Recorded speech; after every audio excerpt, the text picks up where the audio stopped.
Compte tenu de ce qu'on a connu par le passé, comment vous voyez l'avenir du métier?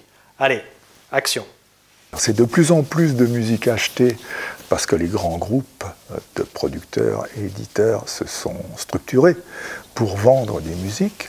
Le fisc me dira vous êtes trésorier de l'État. À partir du moment où inéluctablement, comme disait Offenbach, cette histoire est larvée, nous n'en sortirons pas vivants, je veux dire que à partir de là, amusons-nous, quoi. Amusons-nous. Jouissons de la vie. On nous a donné ce truc-là, on ne sait pas pourquoi.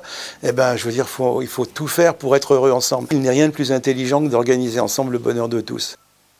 Peut-être que je suis coloriste. J'aime bien. Pour les arrangements, par exemple, j'ai toujours adoré ce terme. Je trouve que mettre en couleur les choses, ça c'est intéressant.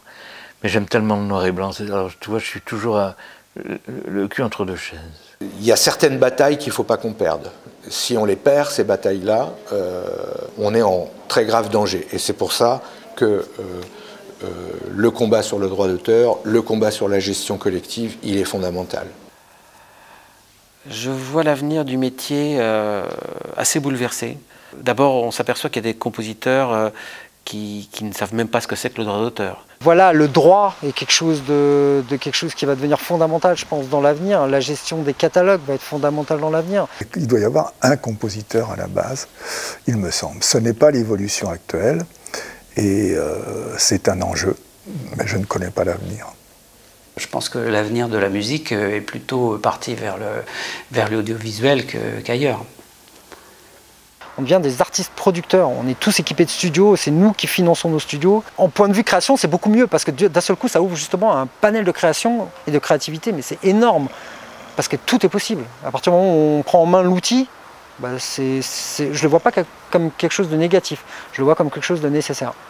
Et que la musique originale, il y en aura de moins en moins parce que c'est tellement pratique pour les monteurs, les réalisateurs de pouvoir caler n'importe quel bout de musique qu'ils peuvent trouver très facilement sur Internet.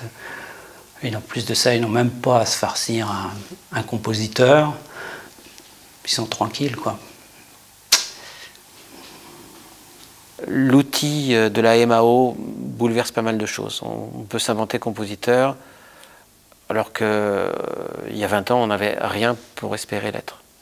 Je pense que c'est à chacun de nous, chaque compositeur, de convaincre un producteur de bien financer une musique.